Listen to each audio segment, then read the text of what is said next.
میرے عزیز ساتھیوں، ہم سب کا ہفتہ واری ذکر کی مجلس میں شریک ہونا اللہ کی رضا کے لیے ہے۔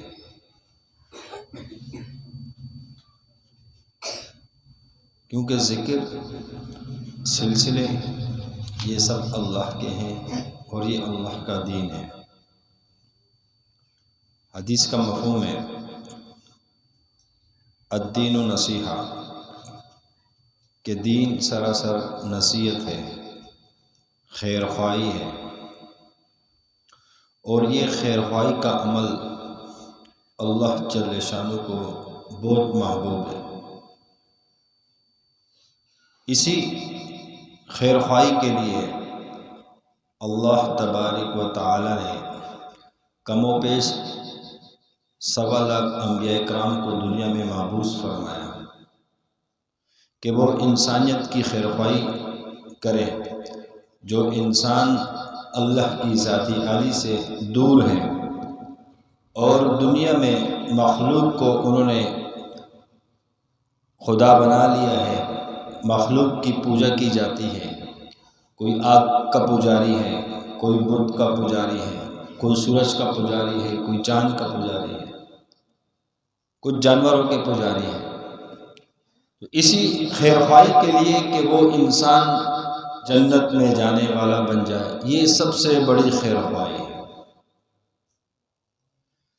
ایک خیر خواہی مخلوق کی خدمت ہے کہ مخلوق تکلیف میں ہو ان کی خدمت کی جائے، سوشل ورک کیا جائے، کسی کے پاس کھانے کے لیے کچھ نہ ہو اس کے ساتھ تعاون کیا جائے، بھوکے کو کھلایا جائے، ننگے کو لباس پہنایا جائے، اور جو اسپتالوں میں زیر علاج ہو ان کے پاس اپنے علاج پر خرچ کرنے کے لیے مال نہ ہو ان کے ساتھ مالی معاونت کی جائے۔ یہ سب خیر خواہی کے کام ہے، اللہ کو راضی کرنے کے کام ہے، اور خدمت سے جو ہے نا وہ اللہ ملتا ہے۔ عبادت سے جنت ملتی ہے، خدمت سے کون ملتا ہے؟ اللہ ملتا ہے۔ لیکن اس سے بڑی خیر خواہی کا عمل جو ہے اس کے لیے اللہ نے نبیوں کو بھیجا، نبیوں نے یہ عمل بھی کیے، لیکن سب سے بڑے خیر خواہی کیا ہے کہ انسان کو جیسے ہم تکلیف میں دیکھتے ہوئے برداشت نہیں کر سکتے ہیں، اس کی خدمت کی جاتی ہے، اس کی بیماری میں تیمارداری کی جاتی ہے۔ تو اس سے بڑا جو خیر خواہی کا جذبہ ہے وہ یہ ہے کہ ایک انسان جہنم میں جا رہے ہے، ہمیشہ کے لیے جہنم کا ایندھن بن رہا ہے، اس کو جہنم سے بچا کر جنت میں داخل کیا، ایسے نیک اعمال پر اس کو لگا دیا کہ اس کی خیر خواہی آخرت کی ہو جائے۔ اسی لیے انبیاء کرام کا سب سے اول مشن یہی رہا۔ میرے عزیز ساتھیوں، دین تو ہے ہی خیر خواہی۔ میں اور آپ کتنے خیر خواہی کر رہے ہیں، کس درجے میں کر رہے ہیں؟ کیا کسی ننگے کو ہم لباس پہنانے کی کوشش کرتے ہیں؟ اگر ہے ہمارے پاس سہولت ہے، ہمارے پاس کسی بھوکے کو کھانا کھلانے کی کوشش کرتے، ارادہ کرتے ہیں، سوچتے ہیں، عمل کرتے ہیں۔ جو بیچارہ بیمار ہو اس کے پاس علاج کے لیے پیسے نہ ہو، کیا ہم اس کے ساتھ تعاون کرتے ہیں؟ یہ بھی ہم نہیں کرتے ہیں۔ اور اگر ایک شخص اللہ کو ناراض کر کے جہنم میں جانے والے اعمال کرتا ہے تو کیا ہم اس کی بھی فکر کرتے ہیں کہ اس کی آخرت کی زندگی وہ جہنم سے بچ جائے؟ جو جہنم سب سے بڑی مصیبت کی جگہ ہے، عذاب کی جگہ ہے، اس عذاب سے بچ کر جنت میں جانے والا بنے۔ اگر ایک انسان بھوکا ہے، بھوک کی وجہ سے اس کی موت آ جاتی ہے تو اس کی بھوک آنے سے ہی، موت آنے سے ہی دنیا کا مسئلہ حل، دنیا کی تکلیف ختم۔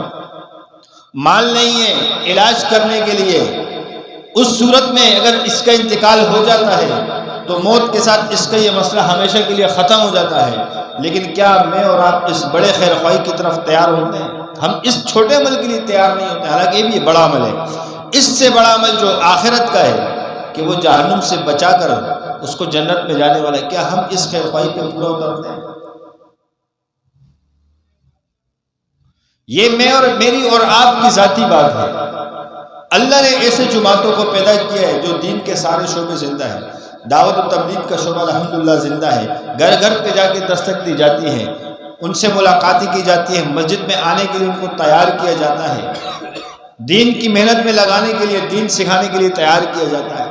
اس طرح تزکیہ کا شعبہ اللہ نے زندہ رکھا ہے، لوگ اللہ والوں کے پاس جاتے ہیں، اپنا تزکیہ نفس کرتے ہیں۔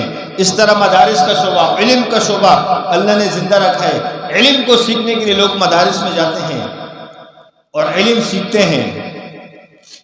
حکمت کا شعبہ زندہ ہے، لوگ حکماء کے پاس جاتے ہیں، ان سے حکمت سیکھتے ہیں، چاہے وہ میڈیکل سائنس کی صورت میں ہو، چاہے وہ علاج بالغذا کی صورت میں ہو، چاہے وہ علاج حکمت جڑی بوٹیوں کی صورت میں ہو، چاہے وہ کسی بھی صورت میں ہو، لوگ چاہتے ہیں سیکھتے مخلوق کی خدمت میں لگے۔ اللہ تبارک و تعالیٰ نے پورے دین کے شعبوں کو زندہ کیا ہے، اور اس دین کے حفاظت کے لیے، مسلمانوں کی حفاظت کے لیے بھی شعبہ زندہ ہے۔ جب اسلام پر آنچ آتی ہے، مسلمان پر آنچ آتی ہے، تو وہ اللہ کے دشمنوں سے مقابلہ کرتے ہیں۔ اللہ نے اس شعبے کو بھی زندہ کیا ہے، اور شیطان آپ کا کھلا دشمن ہے، یہ قرآن کے اندر اللہ جل شانہ کا ارشاد ہے، مفہوم ہے اس طرح سے۔ اس سے لڑنے کے لیے بھی اللہ نے لوگوں کو پیدا کیا ہے، دین کے سارے شعبے زندہ ہیں۔ میرے عزیز ساتھیوں، بات کرنے کا جو مقصد ہے، اس وجہ سے یہ بات عرض کی جا رہی ہے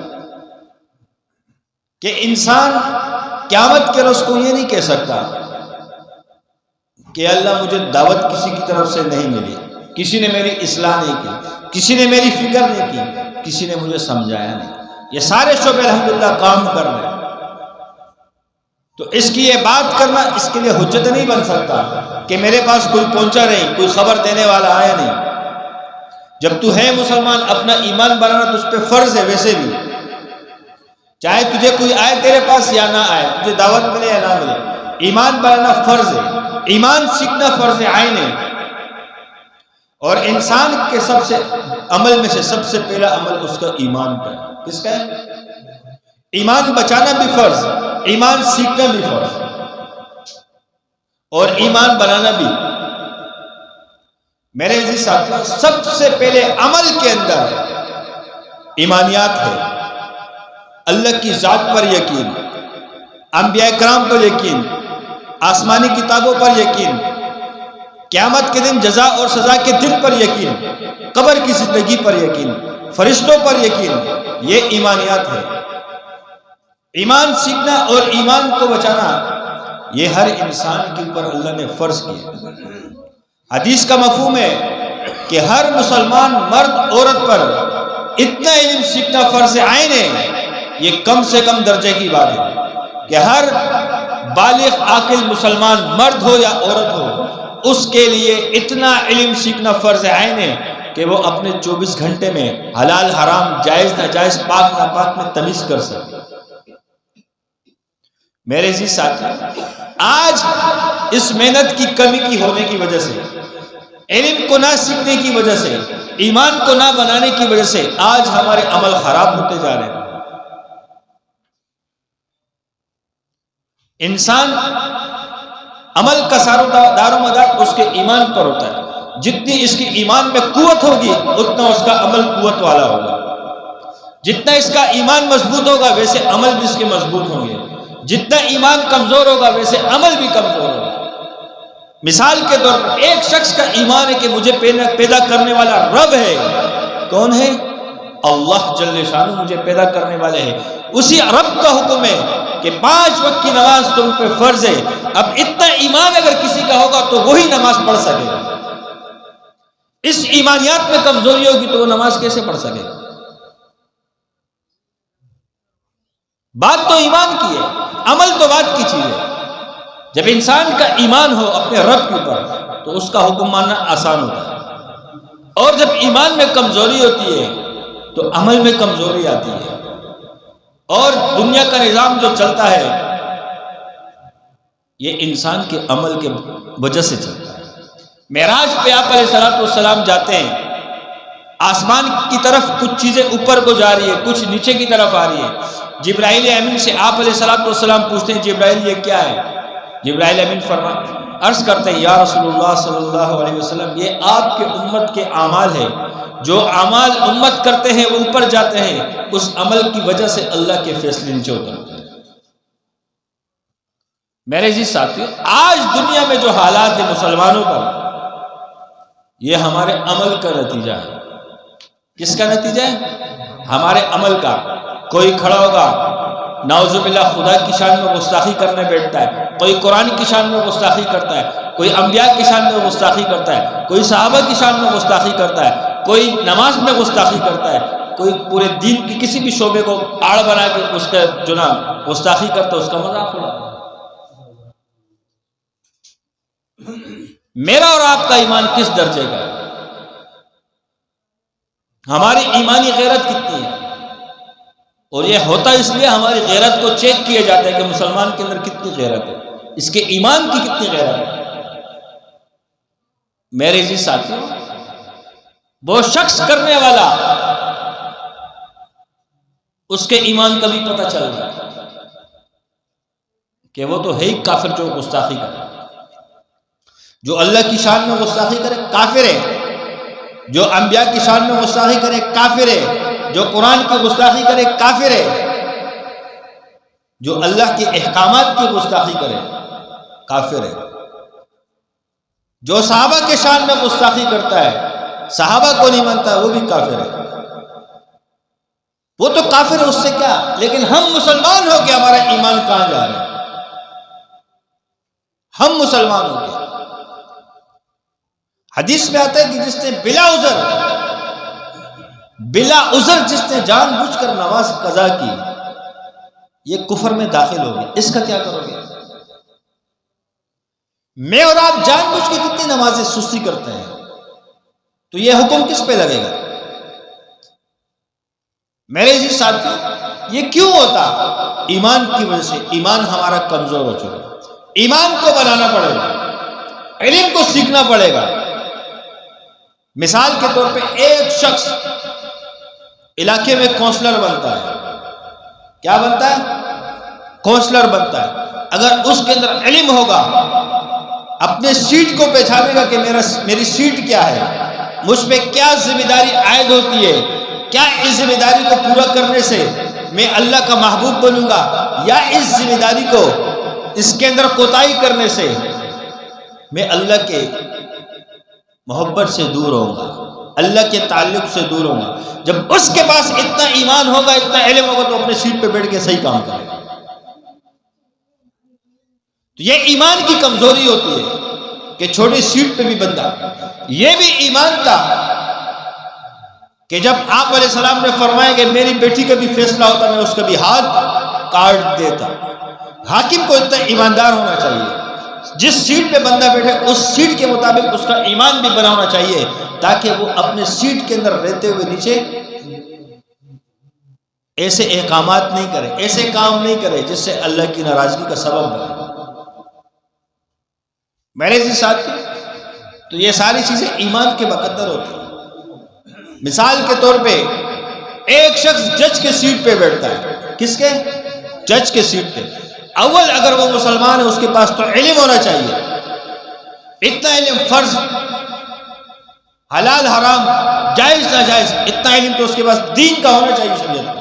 ہم لوگوں نے غلط مطلب سمجھ لیا، جیسے ہم بڑے فخر سے کہتے ہیں نا کہ علم سیکھنا جو ہے نا، اس کے لیے چاہے چین جانا پڑے چاہے امریکہ جانا پڑے، وہ تو ٹھیک ہے، لیکن اس علم سے مراد کیا؟ علم وہ ہے جو آپ کو اللہ تک لے جائے، ہر چیز وہ علم ہے جو آپ کو اللہ تک لے جائے، جو آپ کو اللہ سے دور کرے وہ علم نہیں ہے۔ مثال کے طور پہ ایک حکیم ہے، حکیم کو اللہ علم دیتا ہے کہ یہ جڑی بوٹی سے اس قسم کا علاج ہوتا ہے، تو اس حکمت کی وجہ سے وہ اللہ تک پہنچ جاتا ہے کہ اس کے اندر اثر اللہ نے رکھا، اللہ نے اس کو پیدا کیا۔ جب یہ اللہ تک اس کے ذریعے نہیں پہنچا تو یہ اس کے پاس علم نہیں ہے۔ میرے جی ساتھیوں، علم کیا ہے؟ کہ اللہ کو پہچاننا، اللہ کی ذات سے تعلق کو بن جائے۔ میرے جی ساتھیوں، تو یہاں ہم نے مراد دنیا لے لیا۔ اب تعلیم اور علم کے اندر فرق ہے۔ ہم جو اسکولوں میں پڑھتے ہیں اس کو علم نہیں، اس کو تعلیم کہتے ہیں۔ کیا کہتے ہیں؟ تعلیم۔ علم وہ ہے جو اللہ تک پہنچایا۔ یہ تعلیم حاصل کرنا ہوتا ہے، علم حاصل کرنا نہیں ہوتا۔ علم وہ ہوتا ہے جو اللہ تک پہنچاتا ہے۔ میرے جی ساتھیوں، میں اور آپ دنیا داری میں لگ کے بڑی بڑی تعلیم حاصل کر لیں، لیکن اس رب کو بھول گئے۔ ایک شخص ڈاکٹر بننے کی کوشش تو کرتا ہے، لیکن ڈاکٹر کی تعلیم پڑھتا ہے مسلمان، یہ نہیں دیکھتا کہ ڈاکٹر کی ذمہ داری کیا ہے، جس کو اللہ معالج بنائے اس پہ احکامات کیا ہے شریعت کے، اس پہ ثواب کتنا ہے، کوتاہی کرنے پہ گناہ کتنا ہے، یہ بھی تو سیکھنا چاہیے اس کو۔ اگر وہ یہ علم سیکھتا ہے تو اس کی ڈاکٹری اس کو فائدہ دیتی ہے، نقصان نہیں دیتی ہے۔ اس کو پتہ ہوگا کہ ایک انسان کا علاج کرنا، ایک بندے کو موت سے بچانا، گویا اس نے پورے انسانیت کو موت سے بچایا، اتنا ثواب اس کو ملتا ہے۔ جب اس کے ذہن میں یہ علم ہوگا، یہ مسئلہ ہوگا اور اتنا ایمان اس پر ہوگا، تو بتاؤ وہ ڈاکٹر کو کتنا اجر ملے گا۔ آج تو کافر بھی ڈاکٹر ہے، ان کے علم میں یہ ہوتا ہے، یہ فضائل ان کے پتہ ہے، ان کو پتہ ہوتا ہے۔ اور جس نے کسی ایک شخص کو ناحق قتل کیا، گویا اس نے پورے انسانیت کو قتل کیا۔ تو ڈاکٹر کے پاس جب علم ہوگا اور اس کا ایمان ہوگا، تو اس کے پاس جب مریض آئے گا وہ دل سے اس کا علاج کرے گا کہ اس کی ایک جان بچانا پورے انسانیت کی جان بچانا ہے۔ اس پہ اللہ کی طرف سے کیا ملے گا؟ مخلوق خدمت کرنے سے اللہ ملتا ہے، مجھے اس کے علاج کرنے سے اللہ ملے گا، اس کی دعا لگے گی، مریض دعائیں دے گا مجھے، یہ میرے لیے جو نا کارآمد چیز ہے۔ لیکن جب اس کے پاس ایمان ہی نہ ہو، علم ہی نہ ہو، تو اس کی یہ نیت ہوگی، پھر کیا ہوگا؟ آپریشن کی ضرورت نہیں ہے تب بھی آپریشن، جیسے ہوتا ہے نا خواتین،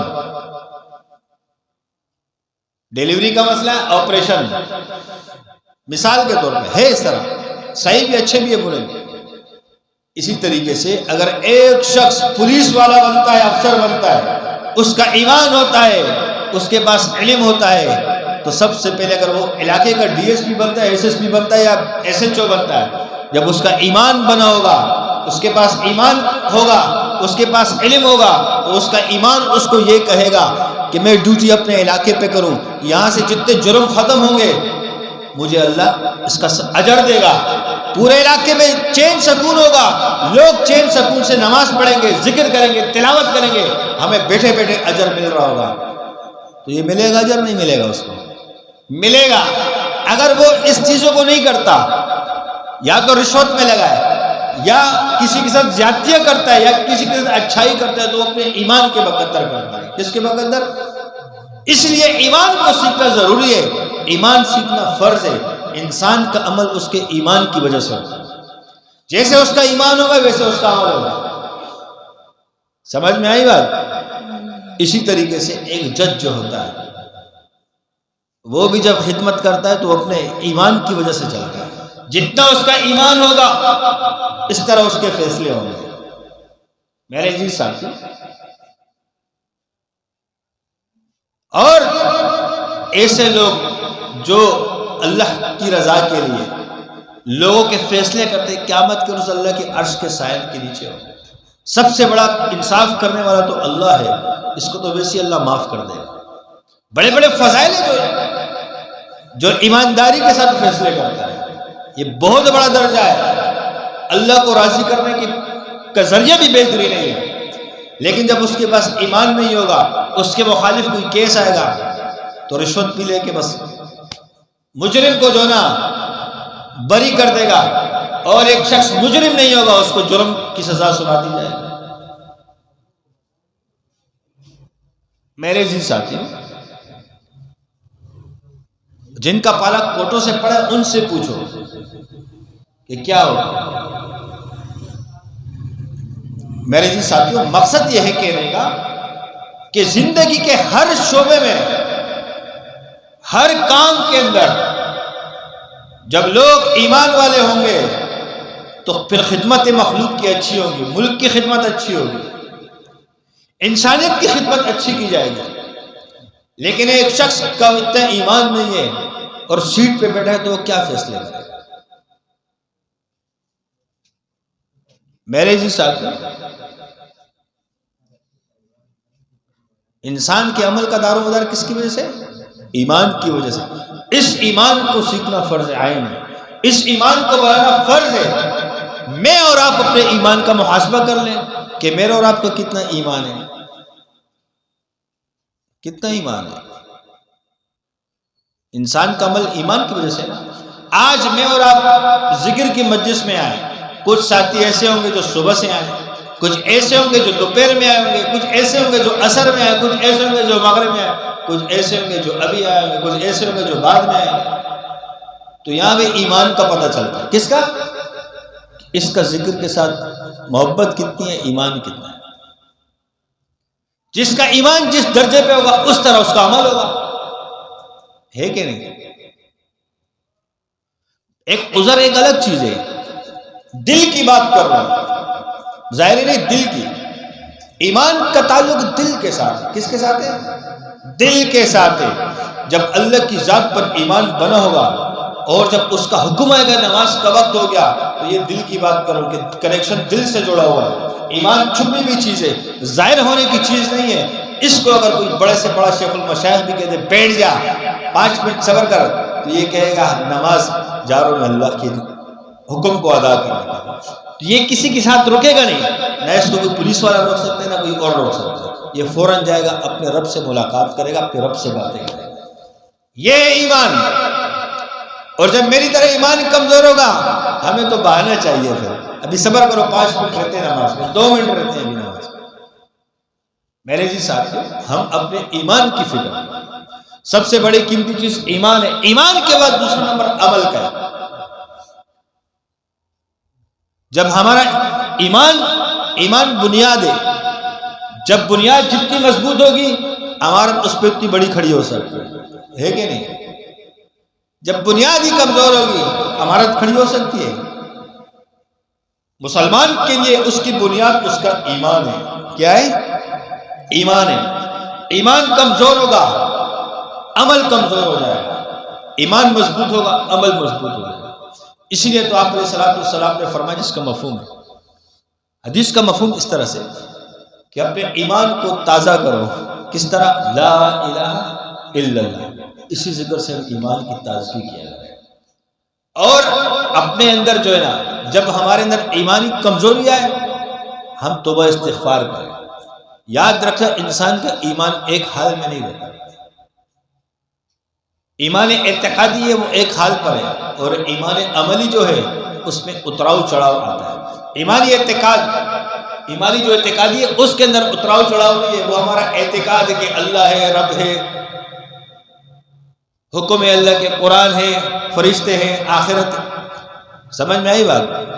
لیکن جو ایمان عملی ہے اس کے اندر اتراؤ اور چڑھاؤ انسان کا آتا ہے۔ انسان کا ایمان ایک حال میں نہیں رہتا۔ اسی طریقے سے ایک واقعہ، حضرت ابوبکر صدیق رضی اللہ تعالیٰ اور دیگر کچھ صحابہ تھے، آپ علیہ الصلوۃ والسلام کی مجلس میں جاتے ہیں، فرماتے ہیں یا رسول اللہ، جب آپ کی مجلس میں شریک ہوتے ہیں ایمان اتنا اوپر ہوتا ہے، اور جب گھروں میں چلے جاتے ہیں ایمان کمزور ہو جاتا ہے۔ اور جب آپ کی مجلس میں ہوتے ہیں تو دل نہیں چاہتا، گھر چلے جاتے ہیں ایمان کمزور ہو جاتا ہے۔ میرے جی صاحب، ایمان انسان کا بنتا ہے ماحول کے اندر۔ کس کے اندر؟ جہاں ایمانی ماحول ہوگا۔ اب یہ اجتماعیت کیوں ہوتی ہے؟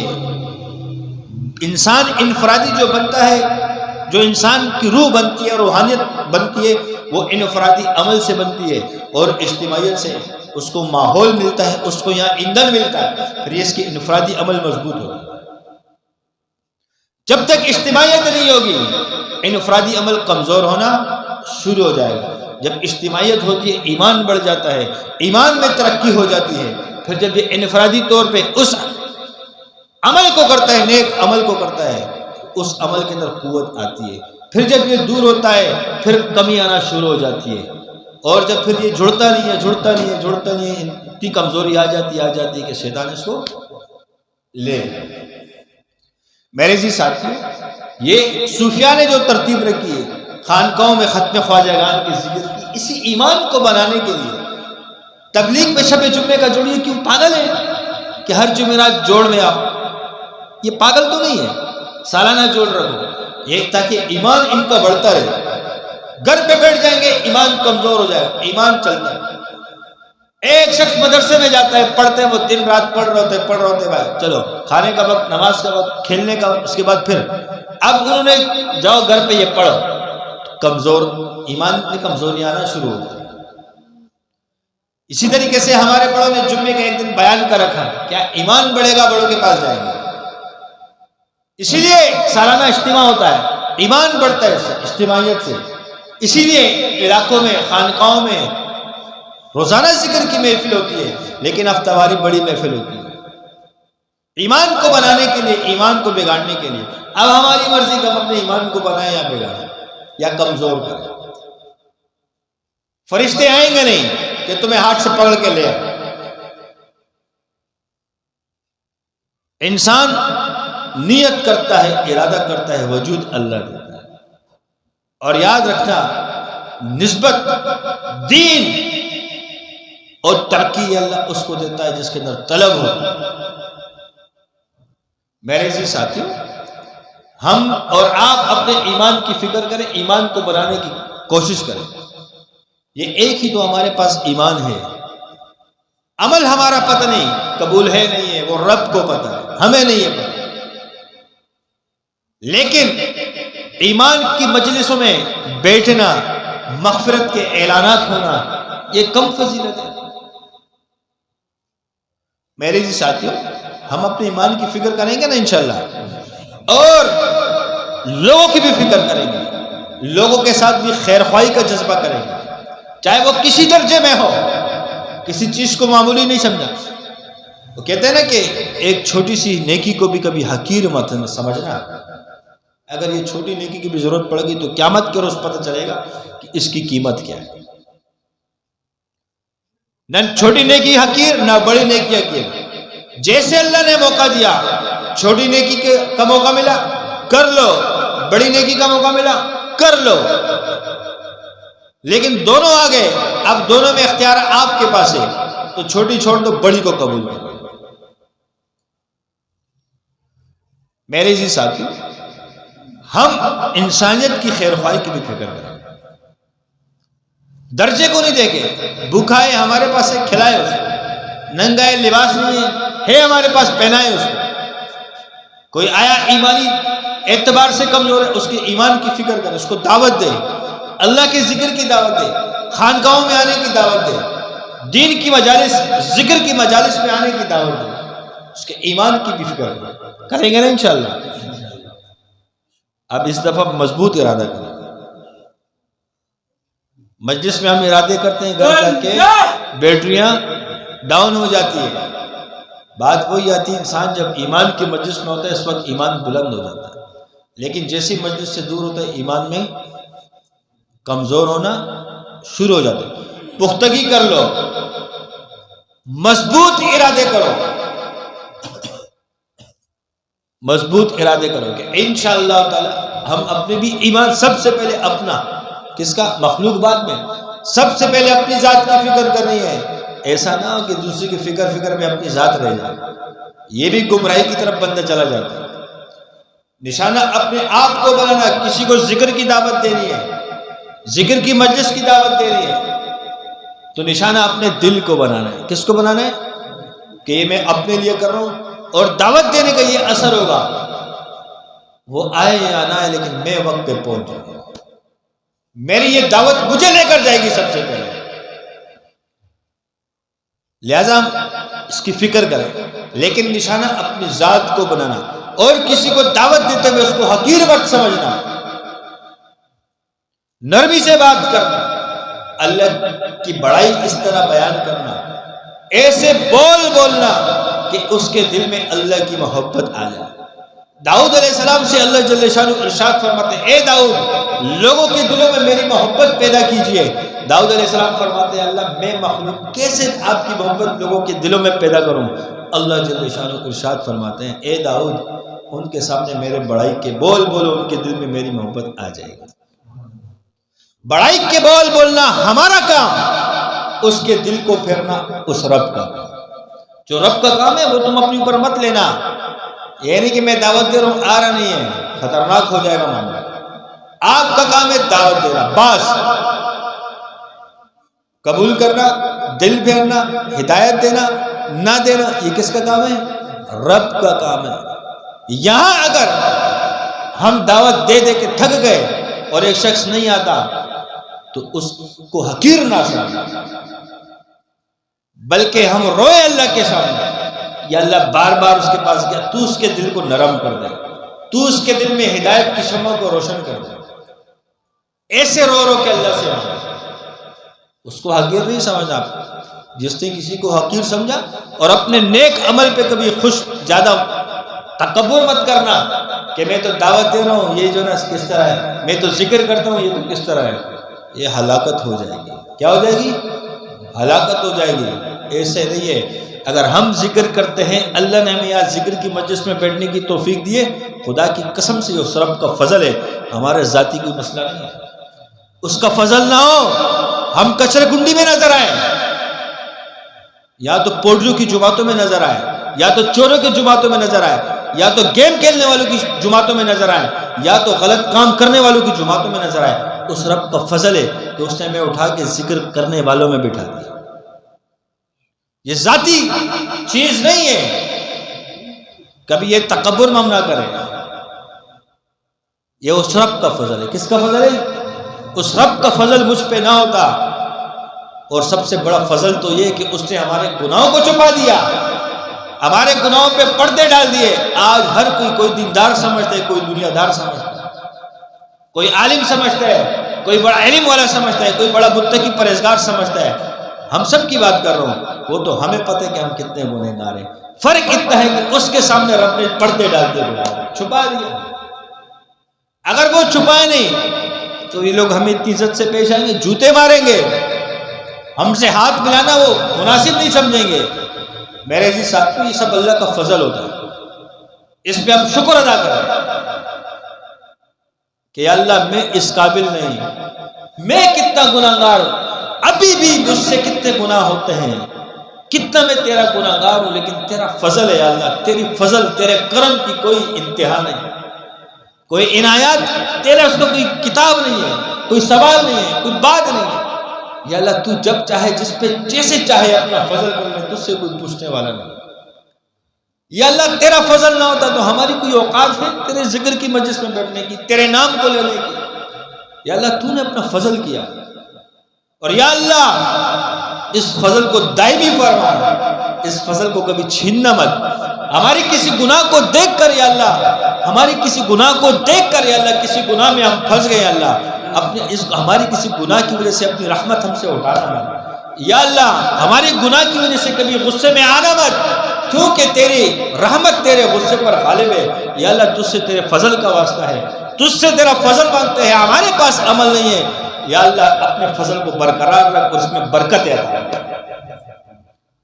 میرے عزیز ساتھی، خدا کی قسم سے اللہ کے فضل ہے کیا ہے ہمارے اندر؟ پیٹ کے اندر گندگی، ناک کے اندر گندگی، ہائے ہائے پیٹ کے اندر پخانا، کیا ہماری حیثیت ہے، کیا اوقات ہے؟ اس رب کا فضل ہے بس۔ اس رب کے فضل کو مخلوق کے سامنے بیان کریں، اللہ کی بڑائی کو لوگوں کے سامنے بیان کریں، ہمدردی، دل میں مخلوق کی ہمدردی ہو، حقارت نہ ہو۔ جب ہم نے یہ عمل شروع کیا، اپنے ایمان کو بنانے کی فکر کی، اوروں کے ایمان کو بنانے کی فکر کی، جہنم سے بچا کر جنت میں جانے کی ان کی فکر کی، دنیاوی معاملات میں ان کے ساتھ سوشل ورک کی خدمت کرنے کی، سوشل ورک کی صورت میں خدمت کرنے کی کوشش کی، نیت کی، اور ہم ان کاموں میں لگ کے خیر خواہی کے کاموں میں، خدا کی قسم کھا کے کہتا ہوں اگلے ختم خواجگان میں آؤ گے، یہاں کسی کو جگہ نہیں ملے گی بیٹھنے کی، اگر ہم سب ساتھی اس پہ عمل کریں، یہاں جگہ نہیں ملے گی کسی کو بیٹھنے کی، کیونکہ اللہ کسی کی محنت کو ضائع نہیں کرتا۔ ہو سکتا ہے آپ کا جانا اتنے درد کے ساتھ ہو کہ آپ کے درد کی وجہ سے سینے میں اتنی کڑن ہو، سینے میں اتنا درد ہو اس بھائی کے لیے جس سے ملاقات کے لیے جا رہا ہو، آپ کے اس درد کی وجہ سے اللہ ہدایت کا فیصلہ کر لے، اس کو ہدایت دے دے۔ جو لوگ درد درد سے تکلیف سے مجنون بن کے کام کرتے، انہیں کی اس کی برکت سے اللہ کام چلا لیتا۔ باقی وہ رب محتاج نہیں ہے، نہ ہمارا محتاج نہ ہماری دعوت کا، ہم بھی مخلوق، ہماری دعوت بھی مخلوق۔ وہ خالق ہے، ہم مخلوق ہے، وہ مالک ہے، ہم مملوک ہیں۔ میرے جی ساتھی، دل کے اندر ہمارے درد، کیا درد پیدا ہو، کسی کے ساتھ ہمارا ذاتیات نہ، دل میں کسی کے لیے حسد کی نہ، بغض نہ ہو، اخلاص کیا ہو، صرف اللہ کی رضا بس۔ جب اللہ کی رضا ہوگی تو پھر کسی کی تعریف اور کسی کی تنقید، ہمیں دونوں میں مزہ نہیں آئے گا۔ اور حقیقت ہے کسی کی تعریف کسی کو فائدہ نہیں دے سکتی ہے، نہ کسی کی تنقید اس کو نقصان دے سکتی ہے۔ یاد رکھنا، انسان کو فائدہ دے گا تو اللہ کی رضا دے گی بس۔ جب رضا ختم ہو گئی، جھوٹی تعریف جو کرے گا وہ بھی نقصان میں جائے گا، جھوٹی تنقید یا سچی تنقید کرے گا نقصان میں جائے گا۔ اور جب انسان اخلاص کے ساتھ اللہ کی رضا کے لیے ہوگا تو پھر سامنے والوں کی تعریفوں سے فائدہ نہیں ہوگا، سامنے والے کی تنقید کرنے سے فائدہ نہیں ہوگا، سامنے والے کی تعریف کرنے سے اگر انسان کو خوشی محسوس ہو تو اس کا مطلب ہے کہ اس اللہ کے لیے نہیں تھا، اس لیے تھا کہ لوگ میری واہ واہ۔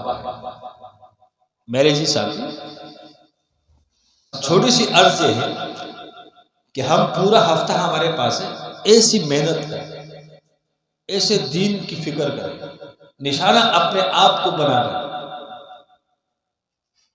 کہ ہمارے حلقے میں کوئی ایسا شخص نہ ہو جس کو ہم نے خانقاہ کی اللہ کے ذکر کی دعوت نہ دی۔ ایک شخص ہم سے نہ رہے، اور دین کو پھیلانا، سلسلہ نقشبندیہ شاذلیہ، اس کے فیض کو پھیلانا، ہمارے شیخ کے فیض کو پھیلانا پورے عالم کی نیت ہے۔ نیت کس کی ہو؟ پورے عالم کی، ہر ساتھی کی نیت ہو۔ محنت میں لگ جائے، کام میں لگ جائے۔ کامیابی تو کام سے ہوگی، نام سے نہیں ہوگی۔ کس سے ہوگی؟ کام سے ہوگی، نام سے نہیں ہوگی۔ ہم نام والے نہ بنے، اللہ ہمیں کام والا بنا دے۔ اللہ ہمیں کام والا، نام والے نہ ہو کہ فلاں ساتھی واہ ماشاءاللہ، یا حوصلہ افزائی کرنا چاہیے، حوصلہ افزائی الگ چیز ہے، لیکن دل میں تمنا رکھنا یہ الگ چیز ہے۔ کریں گے نا انشاءاللہ؟ اگلے ختم فاضلان میں ہمارا عمل بتا دے گا کہ ہم نے کتنی محنت کی ہے، اور عاجز بن کر جانا، پہلے بتایا نا، قربانی کے ساتھ جانا، اس دل میں درد لے کر جانا۔ اسی درد کی وجہ سے اللہ لوگوں کو قبول کرے گا۔ کس کی وجہ سے؟ درد کی وجہ سے۔ صحابہ رضوان اللہ علیہ اجمعین دن کو دعوت دیتے تھے، دن کو گھوڑے کی پشت پہ ہوتے تھے، دعوت میں مصروف ہوتے تھے، اور رات کو مصلی پہ ہوتے تھے، اور اللہ سے رو رو کے دعائیں کرتے تھے صحابہ۔ جب صحابہ نے دعائیں کی تو ہم کس کھیت کی مولی ہے؟ جب صحابہ نے دعوت دی، کسی کو حقیر نہ سمجھا، صحابہ نے دعوت دی، ہادی اللہ کو سمجھا، ہدایت دینے والا اللہ کو سمجھا، اپنے آپ کو نہیں سمجھا، تو ہم کس کھیت کی مولی ہے؟ صحابہ نے کیا؟ صحابہ دن کو گھوڑے کی پشت پہ ہوتے تھے، دعوت دیتے تھے، رات کو مصلی پر ہوتے تھے، لمبی لمبی قطاریں ہوتی تھی، اللہ ہوتا تھا اور صحابہ ہوتے تھے، اور فرماتے تھے یا اللہ ہم نے فلاں بت بنا لیا، یعنی بت سے مراد فلاں شخص کو دعوت دے دی، بت ہم نے بنا دیا، اے اللہ اب روح ڈالنا تیرا کام ہے۔ کیا کرنا؟ تیرا کام ہے۔ ہم بھی اسی طریقے سے یا اللہ، اے اللہ دعوت دینا میرا کام، اب اس کے دل کو پھیرنا تیرا کام۔ یا اللہ میں فلاں ساتھی کے پاس گیا، فلاں ساتھی کو دعوت دی، یا اللہ میری دعوت میں کوئی کمی مجھے معاف کر دے، یا اللہ جس طرح دعوت دینے کا حق تھا، آپ کی بڑائی کو بیان کرنے کا حق تھا، اس میں مجھ سے کمی ہو گئی، تو معاف کر دے، درگزر کر دے، لیکن یا اللہ تو اس کو قبول کر دے۔ کیا کر دے؟ قبول کر دے۔ دعوت کے ساتھ دعا، اور جب بھی ہمارے اوپر کوئی زندگی میں کوئی حالات آتے ہیں تب بھی ذکر اور دعا نوافل میں لگ جائے، اللہ کے ساتھ تعلق، ایمان اتنا مضبوط ہو جائے۔ یہ سب ہوگا ایمان کی طاقت پہ۔ کس پہ؟ جیسے ہوتا ہے نا کہ گاڑی وغیرہ چلتی پیٹرول پہ، تو یہاں مثال پیٹرول، اگر ہمارا عمل نیک ہم کریں گے تو پیٹرول سے، وہ پیٹرول ایمان ہے۔ کیا ہے؟ جتنا ایمان ہوگا اتنا نیک عمل ہوگا۔ صحیح ہے نا؟ بہرحال بات طویل ہو رہی ہے، بیان کرنے کا مقصد نہیں ہے۔ مقصد یہ ہے کہ میں اور آپ فکر کریں، ہم اپنے وقت کو ضائع نہیں کریں۔ ہفتے میں ایک دن ہمیں ملتا ہے اجتماعیت کا، ہم بھرپور پوری ہفتہ کوشش ایسے کریں۔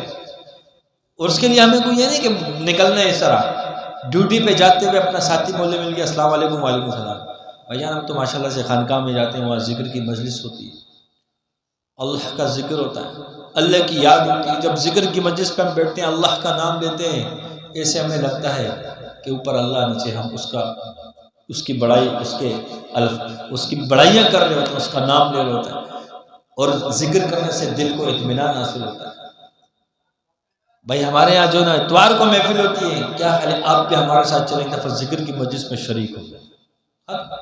جاتے ہوئے بندے ڈیوٹی سے پھر کوئی ساتھی ملا اس کو دے دیں، گھر سے باہر نکلا کوئی ساتھی ملا اس کو دعوت دے دیں۔ آسان ہے، کون سا مشکل ہے کہ نہیں ہے؟ اور یاد رکھنا کہ یہ دعوت ضروری بھی ہے۔ ہمارے محلے کے اندر جہاں جہاں پہ ہم رہتے ہیں،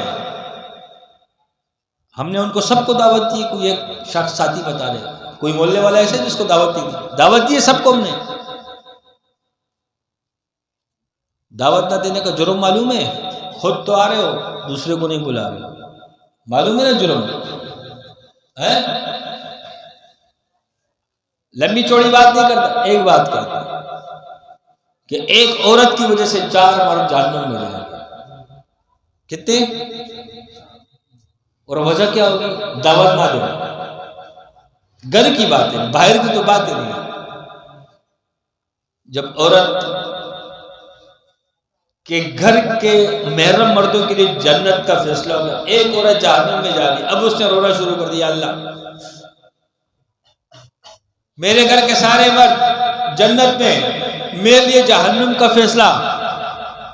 یا اللہ میں نے نمازیں نہیں پڑھی، میں نے نیک عمل نہیں کیا، لیکن یا اللہ جب میں نے کھانا بنایا نمک تیز ہوا، ابا نے بھی تھپڑ مارا، یہاں تو اس نے مجھے ڈانٹا کہ کھانا اچھا نہیں بنا، لیکن یا اللہ کبھی اس نے نماز کی مجھے دعوت نہیں دی۔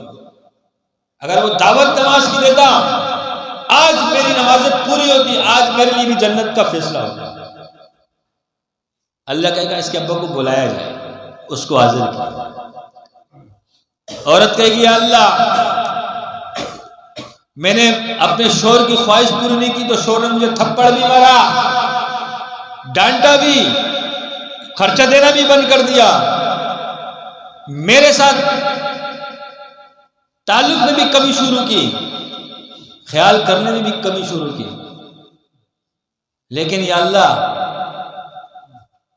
کبھی نماز کے لیے اس سے مجھے نہیں بولا کہ نماز پڑھ، کاش یہ نماز کے لیے مجھے ڈانٹتا، میں نماز پڑھ لیتی۔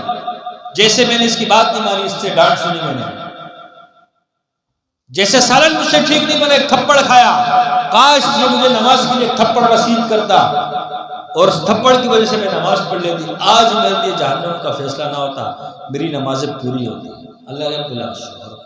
اسی طریقے سے بیٹے کو بھائی، سمجھ میں وجہ کیا ہے؟ کس وجہ سے؟ ہم جس محلے میں رہتے ہیں، خود تو ذکر کر رہے، اپنے گھر کو ہم نے وہ بنایا کہ آسمان والوں کو ستارے نظر آتے، اوروں کو محروم کیا ہوا۔ کیا پتہ ہماری دعوت کے انتظار میں اللہ نے ان کی ہدایت کا فیصلہ لکھا ہو، ذریعہ ہمیں بنایا ہو، اور ہم اس ذریعے کے طور پہ استعمال نہ ہو رہے،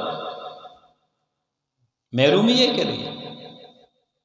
حالانکہ مسلمان دین تو ہے ہی خیر خواہ، دین کا مطلب تو ہے ہی خیر خواہ، تو ہم کیوں خیر خواہی نہیں کرتے؟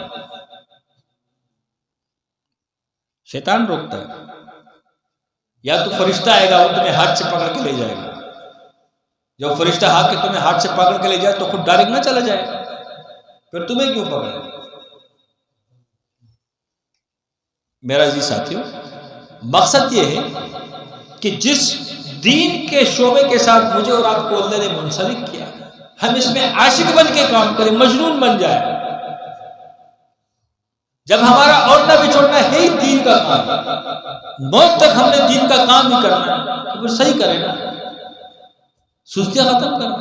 ہم نے بھاگنا تو نہیں ہے نا، یہی دعا کرتے ہیں اللہ تو موت تک ہمیں قبول کر لے۔ جب یہ ہے ہی دین کا کام اور ہم چاہتے ہیں کہ موت بھی ہماری اس دین کے کام میں ہو جائے، اللہ ہمیں محروم نہ کرے، تو پھر سستی کس بات؟ پھر کام ہم عاشق بن کے کریں، اپنے دین کے شعبے کے ساتھ عاشق بن جائے۔ بھائی جب ایک کام کرنا ہے تو صحیح کرے نا۔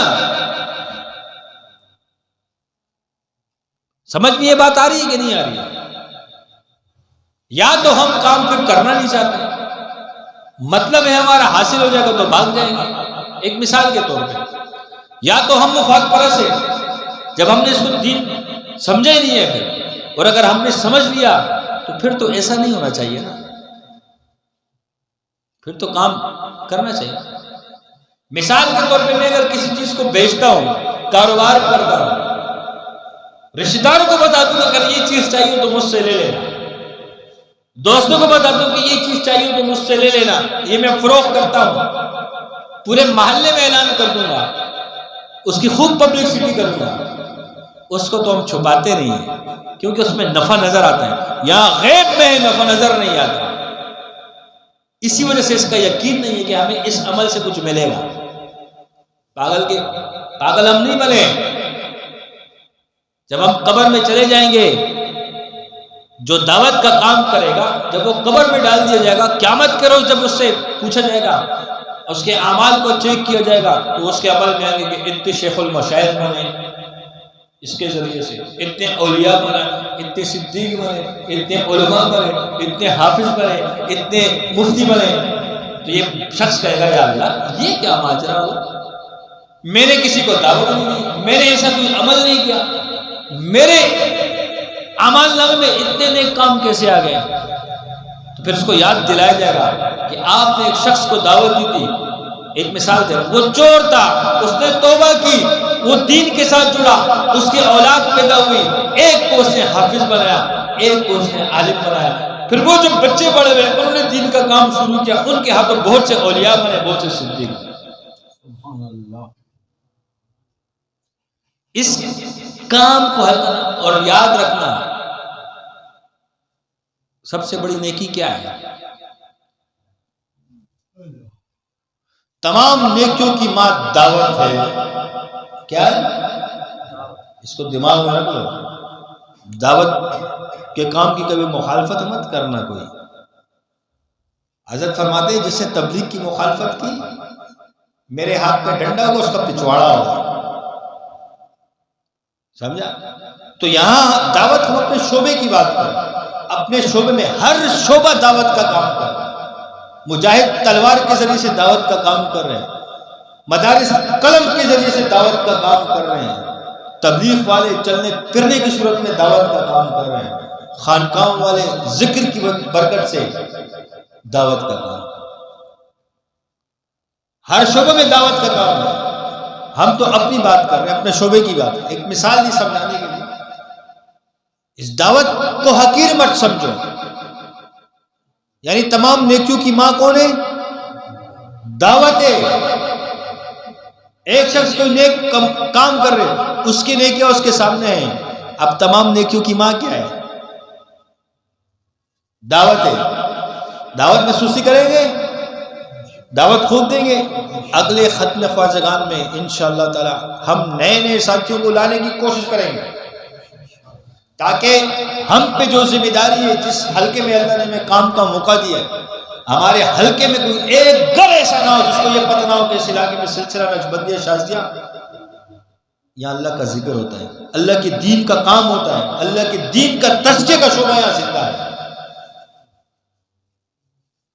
ہم اپنی ذمہ داری پوری کریں، ہمارے حلقے میں جو ہماری حدود ہے اس کے اندر کوئی ایک گھر بھی ایسا نہ ہو جس کو دعوت نہ پہنچے، دین کے شعبے کی، دین کی کریں گے نا انشاءاللہ۔ اب ایک گھر کے اندر کتنے فرد ہوتے ہیں؟ سب کو دعوت دینا ہمارا کام، قبول کرنا اس رب کا، کریں گے نا انشاءاللہ۔